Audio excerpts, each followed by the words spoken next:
আজকে খুব সুন্দরভাবে রাজেশ দ্বারা পাইলাম, গোবিন্দ দ্বারা পাইলাম, আর তারা লইয়া আইছি আমি একটা খুব ভালো জায়গা দেখানোর লাগিয়া। তারা কতটুকু আনন্দ পাইছে এটা আমি জানি না, তবে আমি দেখাইতে মানে পারছি। আমার লাইভে গেলে আনন্দ কথাটা আমি পুরো প্রকাশ করে দিছি, কেন লুকানো কিছু নাই। আমার লাইভে গেলে আরো তো ও বিঙ্গুলে কামারতে নাকি তা আমার তো কেউ বুঝছে না, কারণ যেন খেলা চলে তারা মনে হচ্ছে আমার বিঙ্গুলে কামাই দিচ্ছে, আর আমি যেন ফুর্তিয়ে নাচি আর এটা তারা জানে না। ধুম ধারাকা ধুম ধারাকা।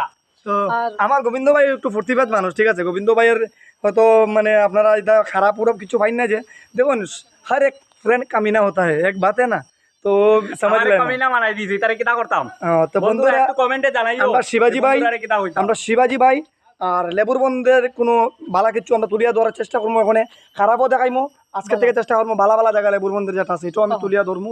এটাই শিবাজি ভাইয়ের একটা জায়গা আছে খুব সুন্দর লেবুর বন, আমরা ঐত্য শুদ্ধ দেখানোর চেষ্টা করবো, এটা আমার মনে আছে। আজকে শিবাজি ভাই আমরা তাইনের এরিয়াটা দেখাইছে, আগামীতে আমন্ত্রণ রইল, আমরা এরিয়ার একটা ভালো জায়গা তাইনে লইয়া যাবো এই জানিয়া আমরা। তবে বালা আরো কিছু পাইবার